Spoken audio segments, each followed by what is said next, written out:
होती है, इसके रिकवरी फेज में हमारे पोस्ट कोविड या लॉन्ग कोविड सिंड्रोम भी हम कहते हैं, जिसमें कि कुछ सिम्टम्स लंबे टाइम तक के लिए हमारे शरीर में रह जाते हैं।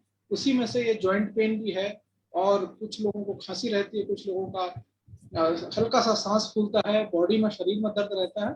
धीरे धीरे आप अपने जो रूटीन लाइफ को उसको रिज्यूम कीजिए। आप एक्सरसाइज कर सकते हैं, कुछ स्ट्रेचिंग एक्सरसाइज कर सकते हैं, हाथों की स्ट्रेचिंग और पैरों की स्ट्रेचिंग एक्सरसाइज कीजिए, अच्छा न्यूट्रिशन लीजिए। धीरे धीरे आपका न्यूट्रिशन जब अच्छा होगा और आपका शरीर में और इम्यूनिटी अच्छी बन जाएगी आपके खान पान से और आपके एक्सरसाइज करने से, ये धीरे धीरे ठीक हो जाएगा। अभी अगर आपको दर्द हो रहा है तो सिंपल आप पेन किलर, कुछ पेन किलर, तो बहुत दर्द हो रहा है तभी लीजिए, अन्यथा आप एक्सरसाइज कीजिए और प्रतिदिन कुछ स्ट्रेचिंग एक्सरसाइज और आसना की तरफ आप बढ़िएगा, तो ये सब धीरे धीरे ठीक हो जाएगा। Thank you so much sir. इसी के साथ नीरू जी का सवाल था सर, कल उनका था कि बॉडी का जो नॉर्मल टेम्परेचर है वो कितना होना चाहिए रिकवर होने के बाद।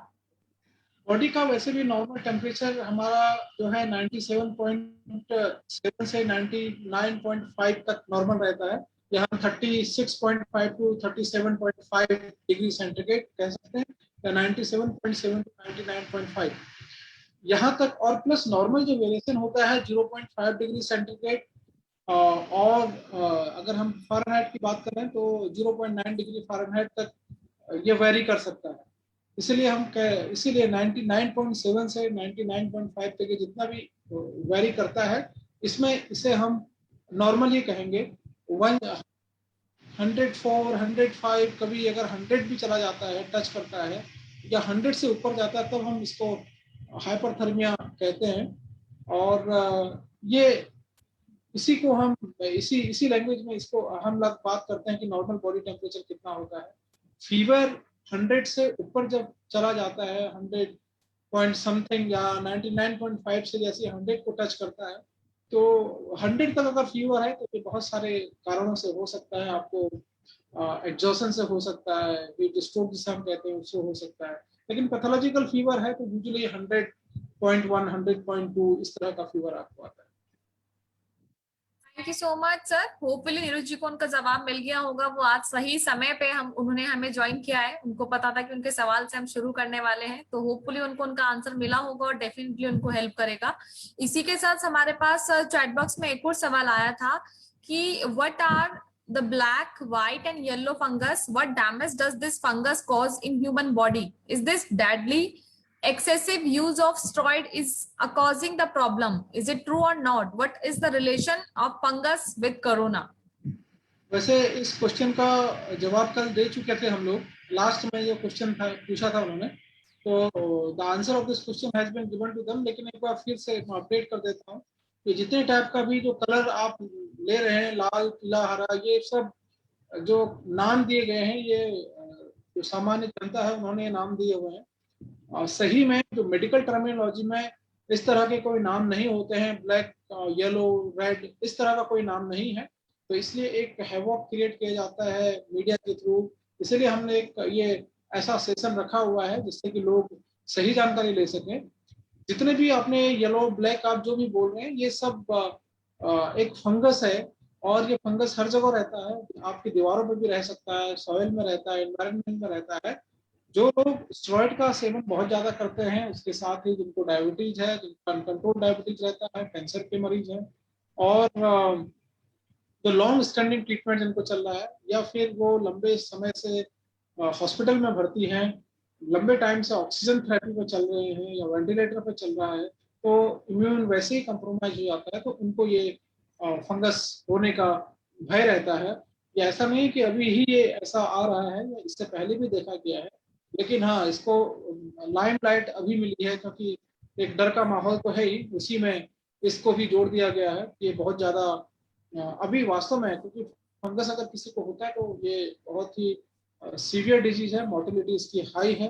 तो इसलिए इसके जितना जल्दी हम इसके लक्षणों को पहचान लें उतना फायदेमंद रहता है, उतना जल्दी इसका इलाज है, और इसका इलाज 100%।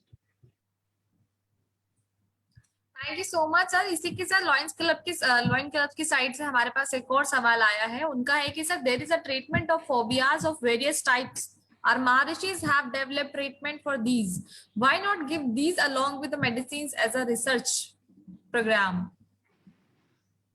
Could you repeat the question? Actually क्या पूछा उन्होंने, पहला पार्ट क्या था? सर उनका था कि बेसिकली फोबियाज जो आजकल चल रहा है रिलेटेड टू दैट है उनका, I think so there is a treatment for phobias of various type, or phobia. maharishis, yes, our maharishis have developed treatment for these, why not give these along with the medicines as a research program? देखिए, phobia एक anxiety disorder है अपने आप में। इसे हम कहते हैं कि एक जो मानसिक तनाव जैसे होता है हमें, और एक मानसिक रोगों की श्रेणी में यह आ जाता है। दो टाइप की चीजें होती हैं अगर हम पूरे व्यक्ति के मनोस्थिति की बात करें। एक तो है जिसे हम बात करते हैं न्यूरोसिस, और दूसरा होता है साइकोसिस। न्यूरोसिस का मतलब जो नॉर्मली हर एक व्यक्ति को अपने डे टू डे लाइफ में, अपने नॉर्मल जो उसकी दिनचर्या होती है उसमें कभी कभी ऐसा फेस करना होता है, जिसमें एक फोबिया भी एक लक्षण है, जिसमें जनरलाइज एंजाइटी डिसऑर्डर होता है और जिसमें पैनिक अटैक होता है। और जो हम बात करते हैं कि फोबिया जो आप पूछ रहे हैं, ये भी एक एंजाइटी डिसऑर्डर के बाद ही, जनरलाइज एंजाइटी डिसऑर्डर जैसा ही है। इसमें हमें हर चीज से डर लगने लगता है, एंटिसिपेटरी फोबिया होने लगता है कि कोई भी चीज होने से पहले ही हमें डर लगने लगता है। फोबिया में, फोबिया का ट्रीटमेंट कैसे किया जा सकता है और फोबिया को कैसे एड्रेस किया जाता है, इसके बारे में काफी रिसर्च हो भी चुकी है और इसकी थेरेपी भी अवेलेबल है। तो जब भी ऐसे सिचुएशन में, जब जैसे कि कोरोना का भय चारों तरफ है, यह एक फोबिया ही हम इसको कहते हैं। देखिए, एक तो नॉर्मल भय होता है, हर एक जो एक डर लगता है किसी भी व्यक्ति को। अगर रात के अंधेरे में कोई जा रहा है और उसको अंधेरे में जाने में डर लग रहा है, चाहे वो जंगली जानवरों से डर लग रहा है या किसी और लोगों से डर लग रहा है, तो ये भी एक डर है, जो कि एक नॉर्मल डर हम इसको बोलते हैं। इसको हम फोबिया नहीं बोलेंगे। फोबिया एक ऐसा है कि जिस डर से हमारी जो रूटीन एक्टिविटीज है वो हैम्पर हो जाती है, और जिसके डर लगने से हम अपने को एक गतिविधि आगे नहीं कर पाते हैं, उसे हम फोबिया कहते हैं। कि उस डर से हमारी जो नॉर्मल बॉडी की जो एक्टिविटीज है, जो क्रिया है, वो काम करना बंद कर देती हैं या उनमें डिफिकल्टीज हम आती हैं, उसे हम फोबिया के कैटेगरी में रखते हैं और हमें वैसे सिम्टम भी आने लगते हैं। अगर किसी को, जिसे हम कहते हैं कि किसी ऊंचाई से फोबिया है, टॉप में जाने से फोबिया, या हॉस्पिटल में मरीजों, जो हॉस्पिटल में जो मरीज लेटे होते हैं बेड पे, उनको हॉस्पिटल से ही फोबिया आ गया, तो जब भी आप उसे बात करेंगे कि चलो हॉस्पिटल चलना है, तो उसको पैल्पिटेशन घर ही पे बैठ के हो जाएगा, उसको पसीना आने लगेगा, वो आपसे दोनों तरह तरह की बातें करेगा कि हॉस्पिटल न जाना पड़े। इस तरह की फोबिया, जो कि एक एक डिसऑर्डर है, एक बहुत बड़ा रोग नहीं है, डिसऑर्डर हम कह सकते हैं, प्रॉब्लम कह सकते हैं। तो इसका हमारे साइकोलॉजिस्ट के पास और हमारे जो साइकियाट्रिस्ट हैं उनके पास भी या इसका प्रूफ ट्रीटमेंट भी है और इसकी काउंसलिंग भी होती है। कुछ तरह के जो फोबिया के केसेस आजकल आ रहे हैं धीरे धीरे। जब हम देख रहे हैं कि इतना भयावह दृश्य चल रहा है कोविड-19 का, अगर किसी के घर में डेथ हो जाती है या कहीं पे ऐसा लगता है कि हॉस्पिटल में बहुत ज्यादा कुछ ऐसा सिनेरियो उन्होंने देख लिया हो, तो डर बैठ जाता है दिल के अंदर। और जाके बाकी जो बात है कि हम बहुत सारे जो रिसर्च इसमें काफी हो चुकी है, और भी रिसर्च किसी दूसरे एस्पेक्ट में हम कर सकते हैं, जो कि चल भी रही है।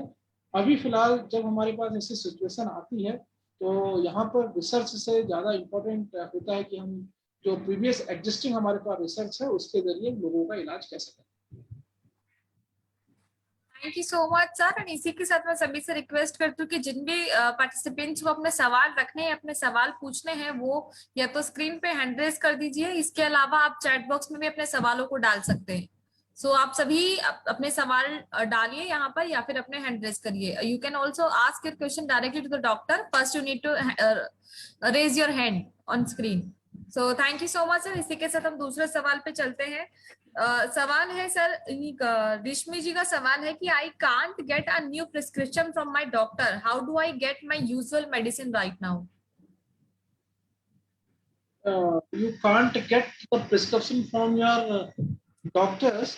So if you can't get the prescription, then you can have a telephonic conversation with any of the doctors through the telemedicine, or you can have a telemedicine consultation with your doctors. It may be possible. But if you are having some problem, or you are a patient of chronic disease, taking treatment from a particular doctor, so then you are supposed to have a contact with that particular facility also.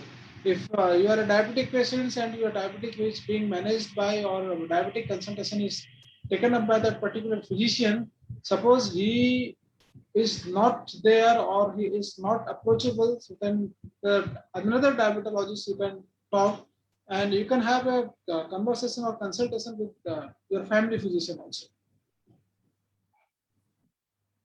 Thank you so much sir. इसी के साथ माइसा की side से हमारे पास सवाल आ रहा है कि सर इस कोविड-19 appears to directly affecting children less than adult. Yes, this COVID-19 in affecting children also, but the severity and severity of COVID-19 among children is still found to be very less. It has been observed that and reported also the severity of COVID-19 is higher at the adult group, but we have to be cautious in children also, because right now the children are also affecting, and in fact from 0 to uh, 19, in fact all the adolescent or pediatric and school going children, all the age group are badly affected by COVID-19. But yes, it is sure that the severity is very less. However, we are supposed to be cautious, and we are supposed to take all the precautions for our children, and at least the elder one who are going outside for any concern, for any job, if they are coming back to the home, so please take all the hygiene or sanitation measures before they come to their children's.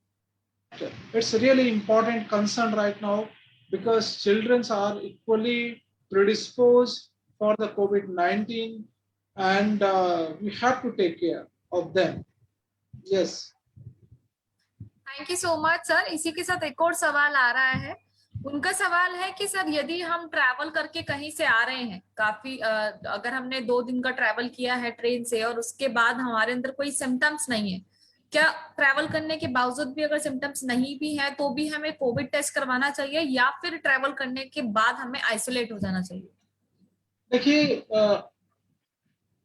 जो government of India की guidelines है, अभी भी अगर आप किसी इन ऐसे area से ट्रेवल कर रहे हैं, अभी भी अगर आप इंटर स्टेट ट्रेवल कर रहे हैं, तो इंटर स्टेट ट्रेवल करने के बाद अगर एक स्टेट से दूसरे स्टेट में जा रहे हैं, तो डेफिनेटली आपको आरटीपीसीआर करना चाहिए with in 72 our.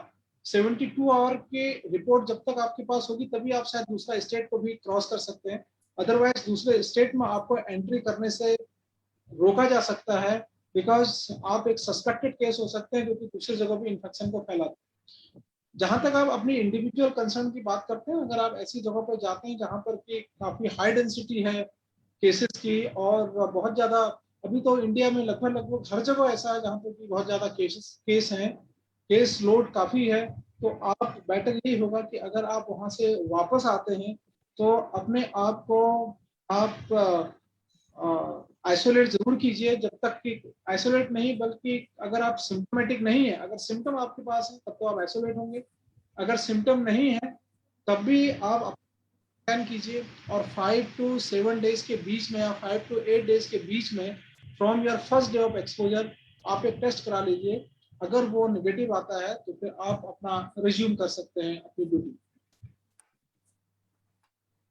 Thank you so much sir. Sir हमारे पास ओडिशा से एक और फिर से सवाल आया है, जैसे कि वहां पे साइक्लोन चल रहा है तो काफी ज्यादा लोग परेशानियों से जूझ रहे हैं, तो जो कुछ हेल्पिंग हैंड सर वहां पर हैं जो इतनी इतनी उसमें पानी होने के बावजूद भी, साइक्लोन के बावजूद भी लोगों को हेल्प करने जा रहे हैं, तो पानियों में से होकर उनको निकलना पड़ता है। तो उनका पूछना है कि सर इस दौरान बीइंग अ वॉलंटियर जो लोगों की वहां पे सेवा कर रहे हैं इतने पानी में रहकर भी, तो उस समय उनको ब्लैक फंगस और कोविड जैसे बीमारियों से बचने के लिए कौन सी स्पेशल प्रिकॉशंस लेनी चाहिए?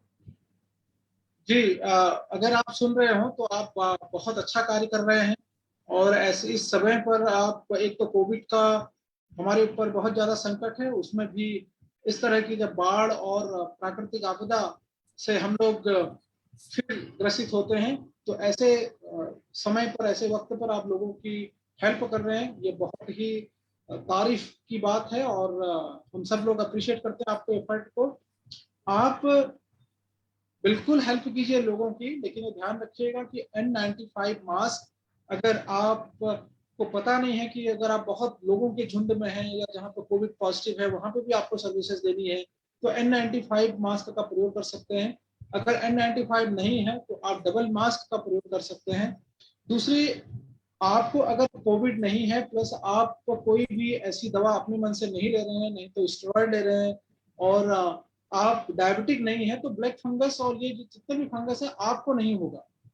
और अगर आप कोई किसी मरीज को ब्लैक फंगस है भी, या फंगस उसे कहते हैं, फंगस की ब्लैक फंगस, येलो फंगस, उसको कुछ भी है, अगर आप उसको कोई सहायता देते हैं या उसको आप मेरे ख्याल इन जगह उंगली लगने से पता कहाँ लगेगा। प्रिकॉशनरी भी अगर उसको आप टच भी करते हैं तो लड़क देखिए फोटो उठा रहा है उसमें, अगर उसमें ये भी होता है इस डॉक्टर को सपोज में नजर कि आपको 1% टू 2% ये चीजें नहीं जाती, ऐसे नहीं है, ट्रांसमिट नहीं होता है। हम करेंगे। Good morning. इसलिए इस चीज से आप बेफिक्र रहें, इस चीज का ध्यान रखें कि जब भी आप जाएं दिखाने की जरूरत नहीं है। N95 मास्क पहने, और हाइजीन मेंटेन आप कर सकते हैं, आप ग्लव्स ले सकते हैं, लेकिन ब्लैक फंगस है, इनसे आपको कोई तकलीफ नहीं होगी। ये एक ऐसे नहीं फैलती। फ्रूट एक कटोरा था। आई रिक्वेस्ट टू एवरीवन, जिनका भी माइक अगर ऑन है तो आप प्लीज अपने आप को अनम्यूट कर लीजिए। चमन लाल जी की साइड से हमें आवाज आ रही है, तो आप प्लीज अपने आप को अनम्यूट कर लीजिए अगर आप सुन रहे हैं तो। चमन लाल जी, अगर आप सुन रहे हैं तो आप अपने आप को अनम्यूट कर लीजिए। और इसी के अलावा अगर किसी का माइक ओपन है तो प्लीज, ऑन है तो आप स्विच ऑफ कर लीजिए। जब आपको सवाल रखने हो आप तभी अपने माइक को ऑन रखिए। Thank you so much. इसी के साथ हम दूसरे सवालों पे की साइड चलते हैं कि how long does the vaccination effect in जो 18+ के लोग हैं उनके अंदर एक डोज, सर अगर केवल एक ही डोज लगा है और दूसरे डोज के लिए भी स्लॉट्स नहीं मिल रहे हैं, जितने टाइम पीरियड गवर्नमेंट ने जो इशू किया है उसके बावजूद भी अगर उनको सेकंड डोज नहीं मिलता है, तो उस टाइम पीरियड के बाद क्या उनको दोबारा से फर्स्ट डोज लगवा के सेकंड डोज का वेट करना पड़ेगा, या फिर समय बीतने के बाद भी वो सेकंड डोज लगवा सकते हैं? नहीं, ऐसा नहीं है। आपको पहले तो ये जानना होगा कि पहली डोज अगर आपको लगी है तो इससे हम कुछ भी क्लेम नहीं कर सकते कि आपको इम्यूनिटी मिल गई है। आप ऐसा बिल्कुल भी ना सोचें। पहली डोज अगर आपको मिल गई है तो उसके बाद भी आप अपना पूरी सावधानी रखें, मास्क पहने, कोविड अप्रोप्रिएट बिहेवियर है इसका आप जरूर पालन करें। 2 डोज लगने के बाद ही, उसके भी लगभग 1 महीने के बाद आपके बॉडी में इम्यूनिटी डेवलप होती है। और दूसरा जो प्रश्न आपका है कि जब पहली डोज लग गई है, दूसरी डोज, जैसे हमने बात की, जैसे हम कोवैक्सीन की बात करें, क्योंकि कोविशील्ड अगर आपको लगी है उसके लिए तो लगभग 3 महीने हमारे पास हैं सेकेंड डोज लगने में। 96 डेज, 84 टू 96 डेज है। बट कोवैक्सीन अगर आपके लगी है तो ये 4 to 6 वीक का ड्यूरेशन है। इस बीच लग जानी चाहिए, इससे पहले हम नहीं लगा पाएंगे आपको। लेकिन इसके बाद अगर 10, 15, 20 दिन लेट होता है तो बहुत ज्यादा फर्क नहीं पड़ता है, आप बाद में भी लगा सकते हैं। ये तो इसलिए कहा जाता है कि उस ड्यूरेशन पर लगाएंगे तो और अच्छी इम्यूनिटी रहेगी, बट देर में भी लगाएं तो ऐसा नहीं है कि उसका इफेक्ट कुछ नहीं रहेगा, वो तब भी इफेक्टिव रहेगी। और बट ये इससे ज्यादा जानना ये जरूरी है कि वैक्सीन में हो सकता है आपको 10 दिन, 15 दिन, 20 दिन, 1 महीना लेट हो सकता है। वैक्सीन आप दूसरी ही लगाएंगे जब भी आपको आवश्यकता होगी, लेकिन आप कोविड अप्रोप्रिएट बिहेवियर का ध्यान जरूर रखिए। Thank you so much sir. इसी के साथ वैलिशा की साइड से हमारे पास सवाल आ रहा है कि सर क्या is ventilation important for indoor air quality when cleaning and और sanitising for COVID-19 indoors? Yeah, ventilation is very important right now. Of course, if somebody in your family is COVID positive, So then how long the virus will be contained in that particular environment, that will be that the ventilations will affect that the how long the virus will be contained in that particular environment. So if there will be a ventilations, then the stay of virus inside the home or house will be less. And it is very important also, keeping in mind that if somebody home, some COVID positive person is there, 1 and 2 COVID positive people are there. The first and foremost thing is that the ventilation must be there. The ventilation will be there. If the person is coughing sometime and sneezing, then the virus will be floating over here and there. And what happens? There will be no ventilations. The virus will be there for a period of 2 hours, 3 hours, and 4 hours. In meanwhile, if any person come in the contact of that room,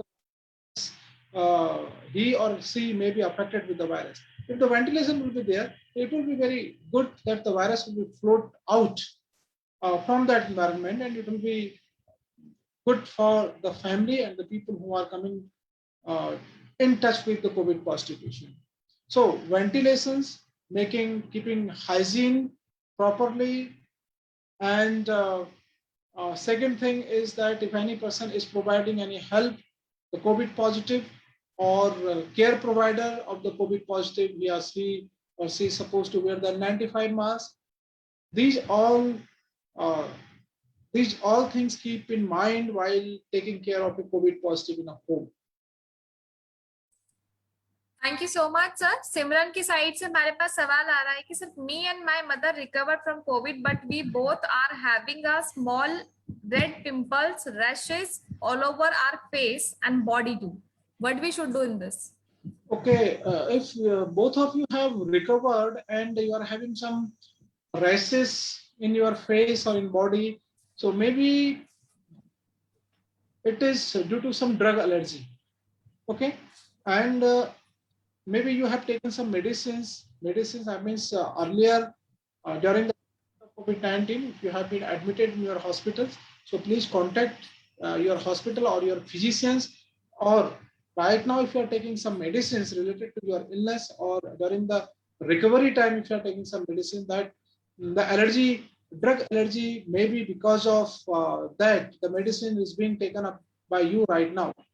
Second thing is that if you are having this type of rashes in your face, it could be something else. The drug allergy is just one region of that, one cause of that rashes. I'm just giving you, but there could be many of the causes of allergy, that rashes, that has to be physically examined first of all. If you have a telemedicine facility at your place, or if you can talk to some of the dermatologists over there, so you can click your pictures and send them through the eSanjeevani. eSanjeevani we have for the telemedicines. In Uttarakhand, we have eSanjeevani. Maybe in other place, we can have a different network or different platform for the telemedicine. So we can directly, and there are a lot of dermatologists who are at the telemedicine site. So you can get your problem, discuss with them, and get a solutions. But at present scenario, if you have just recovered, maybe that could be one of the reasons that the drug, whatever you are taking right now, or what the drug which have been taken up by you previously, or which is still running in your treatment, may be associated with this one. Or if you have that the rashes all over the body, it may be due to the allergic rashes. That allergy may be the drug, the allergy because of some other things. So that has to be particularly consulted with the dermatologist or your family physicians. And that has to be seen or examined properly. But you have to keep in mind that it is not a very dangerous sign in post-COVID syndrome. It may be what we call that the skin manifestations. Skin manifestation will be having a certain cause, and that cause has to be explored. after the seeing and taking the rest of the history, so better you can consult any family physician or dermatologist. Thank you so much sir. Sir इसी के साथ एक और सवाल है, मेरे ही neighbour का एक सवाल था, उनको कोविड पॉजिटिव होने की वजह से फीवर है, बहुत ज्यादा कंटिन्यूसली चल रहा है, तो वो सुबह एक पीसीएम लेते हैं और रात में लेते हैं, तो उनका है कि जो बीच का समय होता है उसमें भी उनकी बॉडी का जो टेम्परेचर है वो अप्रोक्स 100 रहता है, तो क्या वो दिन में 4 बार पीसीएम ले सकते हैं, और अगर ले सकते हैं तो कितने घंटे के भीतर वो दूसरी पीसीएम ले सकते हैं? हाँ, बहुत अच्छा प्रश्न किया है आपने। अगर आप कोविड पॉजिटिव हैं, आपको फीवर आ रहा है, तो आप 4 बार तक पैरासीटामोल ले सकती हैं। 650 मिलीग्राम पैरासीटामोल ले सकती हैं, इसमें कोई भी चिंता की बात नहीं है। 4 to 6 hour, every 4 hour, every 4 to 5 hour आप पैरासीटामोल ले सकती हैं।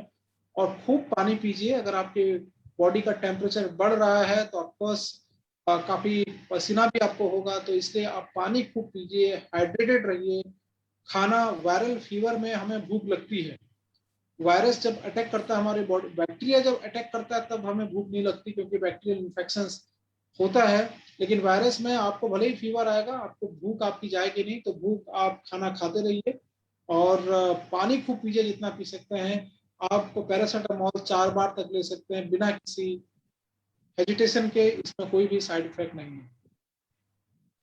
लेकिन अगर आपको बुखार पहले दिन ही, अभी पहले से 5 दिन के भीतर अगर है, 5 दिन अगर आपको हो गया है, उसके बाद अगर बुखार फिर तेजी से चलता है, तब हम उसकी बात अलग से कर सकते हैं। Thank you so much sir. यहाँ पे आरूप जी की साइड से हमारे पास सवाल आ रहा है कि sir what is the multi system inflammatory syndromes in children? Actually, multi-system inflammatory syndrome is a challenge and a problem in pediatric age group, right? The first and foremost thing, the question is being asked from which place, क्योंकि मुझे लगता है कि मुझे हिंदी में भी बोलना चाहिए। Sir, it's also from Odisha. Okay, so Odisha. So I'll try to explain in Hindi as well as in English.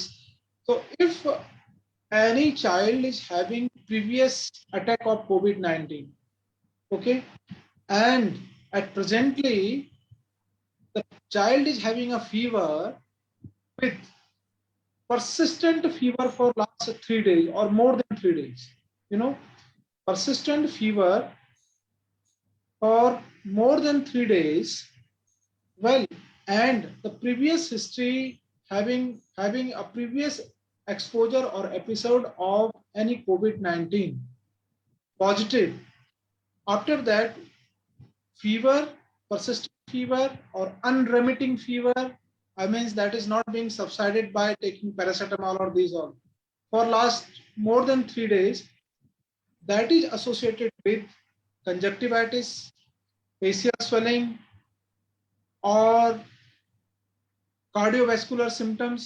I mean there is much palpitations or respiratory distress or shock-like symptoms.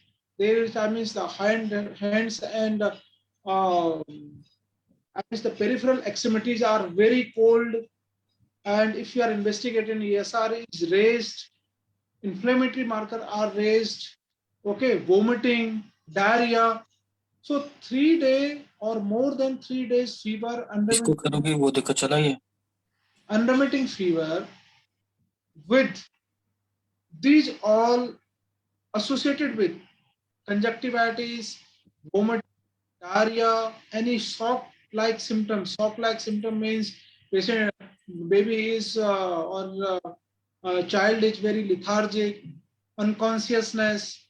Okay, so it means we should suspect for multi-inflammatory systematic syndrome or multi-systematic inflammatory syndrome.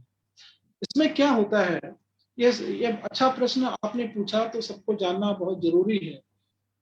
इसमें बच्चे को या तो पहले ही Covid हो चुका होता है, मैंने इससे पहले भी एक चीज बताया, और अजीत कुशवाहा जी भी जुड़े हुए हैं अभी, जो कि बड़ा अच्छा काम कर रहे हैं। आपने ही पहले प्रश्न पूछा था इससे पहले कि लखनऊ में आप एक चाइल्ड हेल्पलाइन चलाते हैं, और काफी बच्चों को अभी आप देख रहे हैं और बहुत चिंतित हैं कि जो अगली जो वेव आ जाए, इसमें बच्चों के लिए उन्होंने पूरी तैयारी की हुई है। तो ये जानने की जरूरत है इसमें क्या है कि बच्चों को पीडियाट्रिक एज ग्रुप में 18 साल 19 साल तक के बच्चों में, 20 साल तक के बच्चों में, यूजुअली 19 साल तक हम पीडियाट्रिक एज ग्रुप लेते हैं, इनकी इम्यूनिटी अच्छी होती है और कब कोविड इनको हुआ और कब निकल गया पता भी नहीं चलेगा। क्योंकि छोटा मोटा बुखार है, खांसी है, ये इनको पता भी नहीं चलता। ये कहते हैं कि हाँ सब ठीक ही है। छोटे बच्चे आपको बताते भी नहीं है जब तक कि फीवर 100 से ऊपर नहीं चला जाता है, ये इनको खेलने से नहीं रोकता है, ये लोग बताते भी नहीं है। तो कुछ कुछ बच्चों में ऐसा होगा जहां पर कोविड आया, वो सिम्टोमेटिक रहेंगे भी तो पता नहीं चलता उनके सिम्टम्स का, या एसिम्टोमेटिक रहेंगे और कोविड चला गया तो एक एक्सपोजर उनको कोविड का हो गया।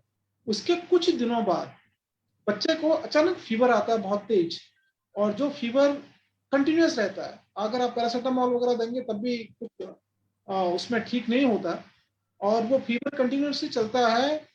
इसलिए हमने क्लासिफाई किया है इसको कि 3 दिन तो एटलीस्ट वो फीवर होना चाहिए, 3 दिन से ज्यादा ही होना चाहिए, मिनिमम 3 दिन और 3 दिन से ज्यादा। और उसके साथ उसको उल्टी काफी ज्यादा आ रही है, उसको आंख में कंजक्टिवाइटिस है, उसको शॉक का मतलब बेहोशी जैसी हालत आ रही है उसकी, उसका ब्लड प्रेशर बहुत डाउन जा रहा है।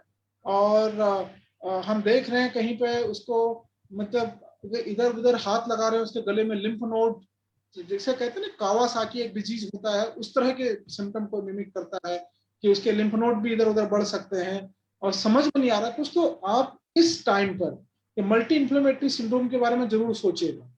इस समय पर सोचना बहुत जरूरी है। अगर किसी बच्चे को बुखार उतर ही नहीं रहा है 3 दिन तक, बहुत ज्यादा बुखार है, उसके साथ उल्टी भी आ रही है, आंखों में भी परेशानी है, हाथ पैरों में सूजन बहुत ज्यादा है ना, ऐसे कुछ सिम्टम्स आ रहे हैं, तो आप अपने पीडियाट्रिशियन से जरूर इसमें संपर्क कीजिए। और ये जरूर होना है कि प्रीवियस, या तो हो सकता है अगर आप उस समय आरटीपीसीआर कराएंगे तो आरटीपीसीआर पॉजिटिव भी आए, तो इसमें दो चीजें हो सकती हैं, इसको ध्यान देने की बात है। एक तो आरटीपीसीआर पॉजिटिव आ रहा हो, क्योंकि अगर किसी को कोविड पॉजिटिव है तो कोविड पॉजिटिव इंसान में आरटीपीसीआर ना, आपको पहले से भी मैं बताते आ रहा हूँ, आरटीपीसीआर कोविड पॉजिटिव एक बार जो आ गया है उसमें आरटीपीसीआर 2 महीने 2.5 महीने तक भी पॉजिटिव आ सकता है, क्योंकि वायरस आपके शरीर में मरे हुए की हालत में भी 2-3 महीने तक रहता है। तो आरटीपीसीआर पॉजिटिव आ गए वो ठीक है, लेकिन आपको ये भी सोचना चाहिए उस समय कि हो सकता है इस बच्चे को कोविड हो चुका होगा पहले ही और वो डेंजर जोन से निकल गया है, आरटीपीसीआर पॉजिटिव आ रहा है और बुखार उतर नहीं रहा है, इसका मतलब ये मल्टी इन्फ्लेमेटरी सिंड्रोम भी हो सकता है। क्योंकि अगर उसके लिम्फ बड़े हैं, उल्टी भी हो रही है और स्वेलिंग भी आ रही है हाथों में इधर उधर, तो यहाँ पर ध्यान रखना चाहिए। पीडियाट्रिशियन को जो बाल रोग विशेषज्ञ उसको तुरंत संपर्क करना चाहिए। जब तक बुखार है आप पैरासीटामोल देते रहिए, कोल्ड स्पॉन्जिंग आप कर सकते हैं। जब ये हालत इस तरह की बिगड़ती है तो आप पीडियाट्रिशियन को तुरंत संपर्क कीजिए, क्योंकि ये ठीक हो जाएगा। इसमें इम्यूनोग्लोबिन का रोल होता है, पैरासीटामोल के साथ साथ हम इम्यूनोग्लोबिन और के साथ वो हॉस्पिटल में ही दी जाती है। तो ये अच्छा प्रश्न आपने पूछा, बच्चों में ज्यादा होता है। पहले पिछले जो एपिसोड था, मतलब जो फर्स्ट वेव थी, इसको हम एपिसोड ही बोलते हैं, आप क्या बोल सकते हैं, तो जब था कोरोना तो उस समय बहुत कम देखा गया था, रेयर देखा गया था। अब कुछ शायद ये ज्यादा मिल रहा है, लेकिन इंडिया में अभी भी रेयर है, बट हमें इस चीज के लिए सावधान रहना चाहिए। Thank you so much sir. इसी के साथ अजीत कुशवाहा जी ने अपना हैंड रेज किया है, तो आई रिक्वेस्ट सर प्लीज आप अपना सवाल रखिए। Thank you so much sir, yes please ask. जी, पहले तो डॉक्टर साहब को नमस्कार और धन्यवाद भी दूंगा। जो काफी अच्छी चर्चा रही थी उससे शायद काफी सारे लोग लाभान्वित हुए हैं। हमने उस लिंक को और वीडियो को काफी लोगों तक पहुंचाया जिसमें आपका जो जवाब था वो लोग सुन सके और अपना बचाव भी कर सके बच्चों का। दूसरी खुशी की बात यह है कि जो शेल्टर होम की बच्चियां जो संक्रमित थी वो उनका सबका आरटीपीसीआर कराया गया, वो सब निगेटिव हैं और वो आइसोलेशन सेंटर से अब शेल्टर होम चली गई हैं परसों। तो लगभग हालात ठीक है, सुधर रहे हैं। लेकिन हमें अभी भी चूंकि सर अभी जो मैं बेसिकली तो मेरा प्रश्न है वो ग्रामीण क्षेत्र से संबंधित है। मुख्यतः ये भी देखा जा रहा है कि लखनऊ के आसपास रायबरेली है, फतेहपुर है, अक्सर आप भी अगर देख रहे होंगे न्यूज में आ रहा है और यहाँ लोकल न्यूज़पेपर और मीडिया में भी कि वहां पे काफी ज्यादा प्रकोप है। तो ऐसी स्थिति में मैं कुछ लोगों से बात भी किया हूँ, तो निकल के ये आया कि नॉर्मली बुखार चल रहा है। वैसे तो ये सीजन भी है, लोग कहते हैं कि इस सीजन में बच्चों को बुखार आना, इस तरह की चीजें होती हैं, लेकिन कहीं ना कहीं जांच कराने के नाम पर लोग पीछे हट रहे हैं। तो थोड़ा सा एक तो फोकस ये आप थोड़ा सा देंगे कि जो कोविड के बेसिकली लक्षण हैं उनको जो माता पिता है वो कैसे पहचानेंगे, और या उनको अगर शंका हो रही है, अगर ऐसा लग रहा है, क्योंकि हम 100% ये भी नहीं कह सकते कि बच्चा संक्रमित है या उसे कोविड ही है। ऐसी स्थिति में हमें उनको सकारात्मक सहयोग भी देना है, उन्हें एक्चुअल चीज पहचानने के लिए क्या लक्षण होंगे, किस तरह से। और इसके बाद सर जो बेसिक अगर उनके फीवर ही आ रहा है तो फीवर के लिए वो किस तरह से वायरल से बचाव के लिए क्या उपाय कर सकते हैं, उसमें उन्हें क्या करना चाहिए? जी अजीत जी, अच्छा प्रश्न पूछा, क्योंकि अभी बच्चों में, क्योंकि वैक्सीनेशन भी नहीं हुआ है अभी, तो बहुत ज्यादा प्रभावित है। एक तो यूथ, क्योंकि उनमें वैक्सीनेशन अभी शुरू हो रहा है, और दूसरे बच्चे। तो इन दोनों ग्रुप में सभी को बहुत ज्यादा सावधानी रखनी है। इसमें माँ बाप को भी बहुत ध्यान रखनी है, बहुत सारी चीजें उन्हें भी समझना है और बच्चों को भी समझना है। अगर किसी भी बच्चे को बुखार आता है तो मैंने पहले भी बताया है, बिकॉज अभी ये समय चल रहा है कोविड पेंडेमिक का। बुखार अगर बच्चे को आता है, कोई समस्या घर में होती है, या बुखार आना, नाक का बहना, गले में दर्द होना, जो कि कोविड के सिम्टम से ही मिमिक करते हैं सभी, तो सबसे पहले उन्हें आराम करना चाहिए, उन्हें आइसोलेट करना चाहिए। घर में बहुत ज्यादा पैनिक या बहुत ज्यादा आप घबराहट का माहौल ना बनाएं। और दूसरा, आप इसको बिल्कुल हल्के में भी न लें कि बुखार तो आते रहता है, ये तो सीजन का बुखार है। सीजन का बुखार हो सकता है, और भी जो इन्फ्लुएंजा है वो भी, उस वायरस के भी प्रकोप से आपको बुखार आ सकता है।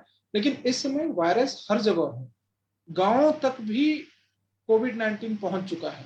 हम तब इस बात को कहते हैं कि अगर आपके गांव के आस पड़ोस में कहीं कई बहुत सारे किलोमीटर तक कुछ है ही नहीं, कोई कोविड का केस है ही नहीं, तब हम, अगर आपको किसी एक को बुखार आता है, तब हम कह सकते थे कि नहीं भाई, हमारे तो कई गांव तक या बहुत दूर दूर तक कहीं कोविड-19 नहीं है। तब हम कहते कि नहीं, ये सीजनल हो सकता है। जब गांव में, घर के आस पड़ोस और बाजार में हर जगह कोविड पहुंच चुका है, तो कोई भी अगर बुखार आता है आपको, तो उसको आप अपने दिमाग में ये समझे कि हाँ, ये कोविड हो सकता है, और इसमें घबराना भी नहीं है और परेशान भी नहीं होना है। क्योंकि कोविड अगर नहीं हुआ तब तो अच्छा ही है, लेकिन अगर हुआ और हमने 1% इसमें ढिलाई दिखाई और 1% हमने इसमें असावधानी बरती, तो वो बहुत ही खतरनाक साबित हो सकता है आपके लिए भी और परिवार वालों के लिए। तो एक तो मेरा आप सभी लोगों को यह संदेश है कि आप लोग जैसे ही बच्चों को बुखार आता है तो उन्हें आराम कराइए। हो सकता है बच्चे आपकी जिद करें, अगर 10-11 साल के बच्चे होंगे और कहेंगे नहीं, हमें खेलने जाना है, हमें बाहर जाना है, तो इस समय आपका रोल सबसे ज्यादा बनता है कि उनसे कहिए कि नहीं, आप आराम से बैठें घर में, भले ही उनको वो टीवी देख लें उस समय के लिए, उनको आराम कराइए प्यार से, और उनको आप खाना दीजिए, पानी पिलाइए। ज्यादा फीवर होने पे उनकी बॉडी का स्पॉन्जिंग कर सकते हैं और उनको पैरासीटामोल दे सकते हैं। पैरासीटामोल हमने पिछले बार भी बताया था आपको कि आप 15 मिलीग्राम पर केजी बॉडी वेट पर डोज के हिसाब से आप छोटे बच्चे हैं तो सिरप घर में रख सकते हैं। सिरप इसमें 5 ml में 100 मिलीग्राम, और दूसरा इस तरह से काफी सिरप आते हैं, 250 ml का भी सिरप आता है, 100 ml का भी आता है। तो इस तरह की सिरप आती है बाजार में, वो सिरप। और बड़ों के लिए आप 500 मिलीग्राम की पैरासीटामोल घर में तो रख ही सकते हैं। दूसरी बात, टेस्ट कराने से नहीं डरना चाहिए। अभी 2 टेस्ट मार्केट में है, एक तो आरटीपीसीआर और दूसरा एंटीजन डिटेक्शन टेस्ट। शायद आईसीएमआर अभी इस जून में बहुत जल्दी लॉन्च हो जाएगा कि ऐसी हमें सुविधा मिलने वाली है कि हम टेस्ट को खुद अपने घर में ही कर सकते हैं। तो जो एंटीजन डिटेक्शन टेस्ट है वो 15-20 मिनट के अंदर आ जाता है, और किट तो हमारे पास अभी कुछ हैं जिससे कि हम कर रहे हैं, जिससे कि बहुत जल्दी ही टेस्ट आ जाता है। हो सकता है आने वाले महीने में आपको टेस्ट के लिए बहुत बड़ी लाइन न लगाना पड़े, और अब एंटीजन डिटेक्शन टेस्ट घर घर में उपलब्ध हो जाए, और या घर घर में नहीं भी मिल पाए तो इजीली आप कहीं पर भी उस एंटीजन डिटेक्शन टेस्ट को कर सकते हैं बहुत सस्ते दामों पर। टेस्ट कराने से आपको ही फायदा है, एक तो हम ये पहचान पाएंगे कि अगर कोविड-19 है तो फिर हमें आगे क्या सावधानियां लेनी, क्योंकि अगर आपने अपने मन से सोच लिया कि ये वैसे ही बच्चा खेलता भी रहेगा, वो इन्फेक्शन को भी फैलाएगा, और हम वो सावधानी भी, वो प्रिकॉशन भी नहीं ले पाएंगे जो प्रिकॉशन एक कोविड पॉजिटिव मरीज में लेना चाहिए, जिससे कि उसकी हालत सीरियस होने से बच जाती है। तो टेस्ट कराने में कोई नुकसान नहीं है। टेस्ट कराने में आपको भले ही 2 या 3 या 4 दिन लग जाए, लेकिन बच्चे को पहले दिन से सिम्टम आने से लेके कम से कम 5 दिन तक उसको घर से कहीं बाहर ना निकलने दीजिए। और SpO2 एक पल्स ऑक्सीमीटर हर किसी के घर में अगर हो जाए तो उसमें कोई बहुत परेशानी की बात नहीं होगी, बहुत महंगा इक्विपमेंट नहीं है। ये जरूर देखना है कि कैसा भी आप बुखार समझें, पल्स ऑक्सीमीटर से मॉनिटर करते रहना है। 94 से नीचे सैचुरेशन नहीं जाना चाहिए। अगर 94 से नीचे सैचुरेशन जा रहा है, SpO2 उसमें जो आता है, या आपके बच्चे की सांस फूल रही है, आपका बच्चा अगर 2 महीने का है, 0 से 2 महीने, तो 60 जो उसकी 60 होती है रेस्पिरेटरी रेट, मतलब 60 से ऊपर अगर है, और 2 से 12 महीने का है तो 50 से अगर ऊपर हो रही है, और 12 से 5 साल तक का है, मतलब 1 साल से 5 साल तक के बीच में है तो 40 से ऊपर हो रही है, और 5 साल से ऊपर तक का है तो 30 से ऊपर अगर जा रही है, तो इसका मतलब टेस्ट आपका आते रहेगा। आप तुरंत डॉक्टर से बात कीजिए।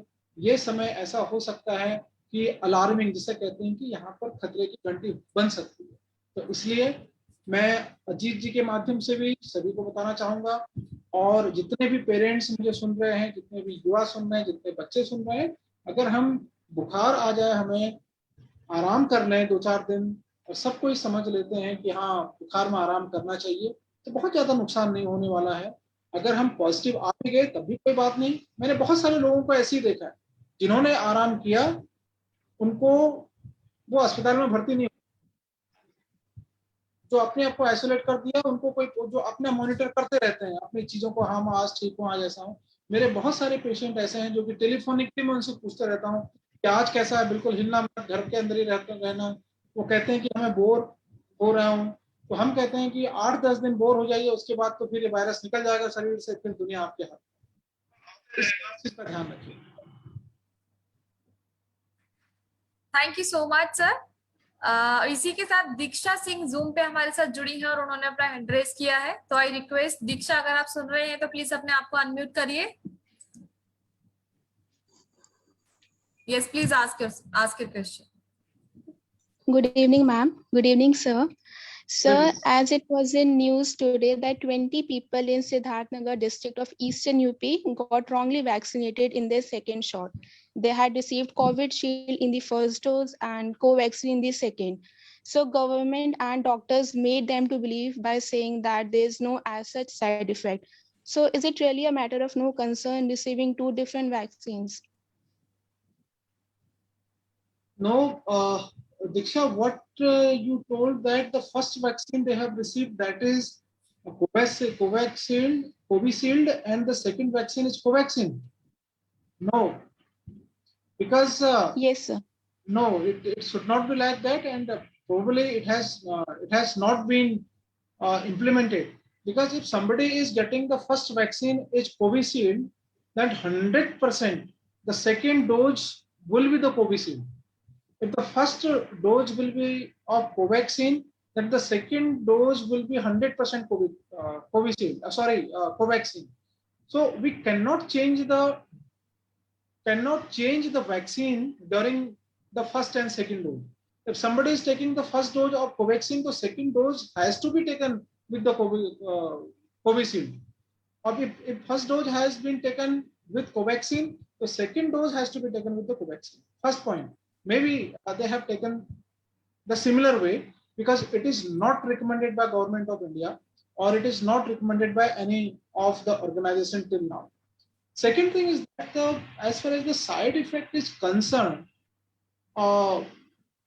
till now, more than crore people have been vaccinated.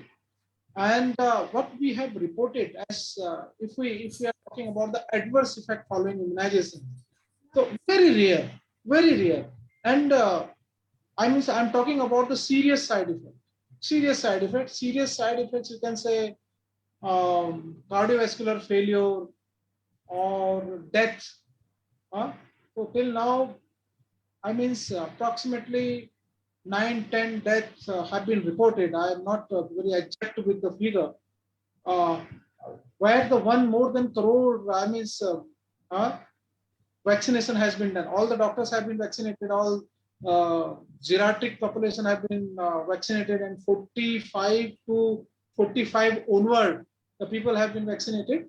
But the side effect, what we say that fever, cough, myalgia, and sometimes diarrhea, loose motion, headache, these all minor side effects, or what we call, better to say, what I usually say, I don't say side effect, I usually say the body response towards the vaccine. It means your body is very strong and your body is responding towards the vaccine. Your body is working against the vaccine. It means it is a good sign. So majority of the responses of body towards the vaccine is like this. And these all what we call the effect or side effect or adverse effect of immunizations, majority of the cases, more than 95% of the cases, it will recover within 48 hours. 1 day, 2 days, maximum 48 hours, it will be recovered. Well, and some of the people are saying, okay, I'm having a weakness or having a feverish for 2 and 3 days, but that is okay, and that is recovered as you are taking medicine, paracetamol, or these all things. So nothing to worry about the vaccines. Please, I promote vaccinations, and we all should promote the vaccination.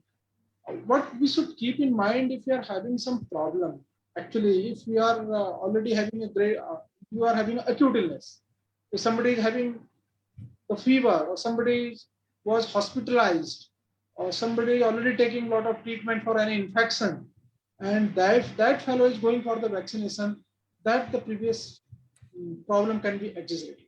मतलब अगर किसी को पहले से ही कोई बीमारी है और acute illness है, हॉस्पिटल में भर्ती था 2 दिन तक, और आज वो ठीक होके आया और कल वो वैक्सीन लगाने चल दिया, तो फिर उस केस में तो ये बेकार हो सकता है. अभी हमारे पास गाइडलाइंस है, अगर किसी को बहुत ज्यादा इलनेस है, बहुत परेशानी है, या सीवियर कोई कंडीशन और है, तो कम से कम 3 महीने बाद ही उनको वैक्सीन लगाना चाहिए. Thank you so much sir. और आज जिनके भी सवाल रह गए हैं या जो पूछ नहीं पाए हैं, मैं उनसे रिक्वेस्ट करती हूँ कि आप कल अपने सवालों को चैट बॉक्स में जरूर रखिए, और जिन लोगों के सवाल अभी लाइव पर छूट चुके हैं, कल की शुरुआत हम उन्हीं के सवालों के साथ करेंगे. हमारे साथ अजीत कुशवाहा जी यहाँ पे है, तो मैं अजीत सर से रिक्वेस्ट करूंगी कि आज का जो वोट ऑफ थैंक्स है डॉक्टर साहब का, वो आज आपके साइड से हो. बहुत बहुत धन्यवाद. क्योंकि ऐसी मुहिम चल रही है और ये बड़ा अच्छा मौका है, क्योंकि शायद रोज हम एक नए सवालों से, नए तरह के क्योंकि प्रॉब्लम से जूझ रहे होते हैं, तो वाकई में उनका सवालों का जो जवाब है या सोल्यूशन है हमें कौन देगा. तो बड़ा अच्छा होता है कि हमारे जो दिन भर में जो ख्यालात आते हैं, जो सवाल उठते हैं, तो हमारे बीच डॉक्टर साहब उपस्थित होते हैं और उन्हें बड़े अच्छे से बताते हैं. ऐसा भी नहीं है कि वो मैंने देखा कि वो हिंदी में, इंग्लिश में, क्षेत्रीय स्तर पे भी चूंकि चीजों को समझने में दिक्कत ना हो, इन सब बातों से बताते हैं ताकि किसी को भी, एक तो सामान्य लोगों तक ये चीजें पहुंच पाए और लोग समझ पाए. तो बेशक सर, ये जो मुहिम है ये चल रही है और पूरे भारत में लोग सुन रहे हैं.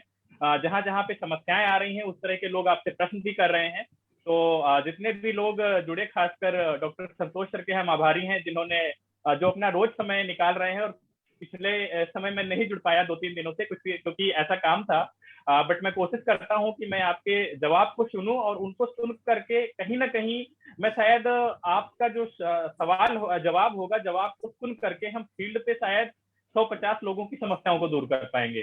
तो वो अगर हम करेंगे कि वो एक मल्टीप्लिकेशन होता जाएगा. हमने 150 लोगों तक को सूचना पहुंचाई, तो शायद उसके आगे तो एक अच्छा नेटवर्क है. या क्योंकि ऐसी समस्याएं हैं, हर कोई सिमिलर चीजें होती हैं। जो मैंने आज आपसे प्रश्न पूछा है, कुछ लोग मुझसे इस तरह की समस्याएं शेयर कर रहे थे, तो शायद कितनों को इससे सोल्यूशन मिलेगा। तो वाकई में बड़ा अच्छा मौका है, और लाडली फाउंडेशन ट्रस्ट की पूरी टीम इसमें लगी हुई है, हमारे देवेंद्र सर। तो सभी लोगों के हम आभारी हैं जिन्होंने समय निकाल करके इसमें अपने प्रश्न पूछे, सहयोग दिया, और एम्स की टीम और हमारे डॉक्टर, उनको मैं सैल्यूट करता हूं कि इसी तरह से आपका प्यार और जज्बा बना रहे। आपकी सलामती के लिए हम दुआ करते हैं। बहुत बहुत धन्यवाद आपका। नमस्कार। Thank you so much, sir. Thank you so much, Ajit ji, and thank you so much, Dr. संतोष। और इसी के साथ मैं सभी से रिक्वेस्ट करती हूँ कि आज के कार्यक्रम को आप जितने ज्यादा से ज्यादा शेयर करेंगे, हम उतनी ही चैन की तरह इस प्रोग्राम को आगे बढ़ाएंगे, और शायद इस प्रोग्राम के जरिए से जो इंफॉर्मेशन, जो सूचनाएं निकल कर बाहर आ रही है, वो न जाने कितने लोगों की जान को बचाएंगे। तो आप भी घर बैठे कोविड रक्षक बनिए, और कोविड रक्षक के माध्यम से कोरोना से डरोना की इस मुहिम के जरिए जो इंफॉर्मेशन फैल रही है उसको भी लोगों तक पहुंचाएं, और बीइंग अ कोविड रक्षक दूसरों की रक्षा करें, सूचना फैलाने के माध्यम से, एक सही जानकारी फैलाने के माध्यम से। कल फिर शाम को 5 बजे मिलते हैं आपके सवालों के साथ। So once again thank you so much. और एक बार फिर से कल के लिए कुछ सवालों को छोड़ते हुए, और जिनसे हम कल शुरुआत करेंगे। Thank you so much. Thank you.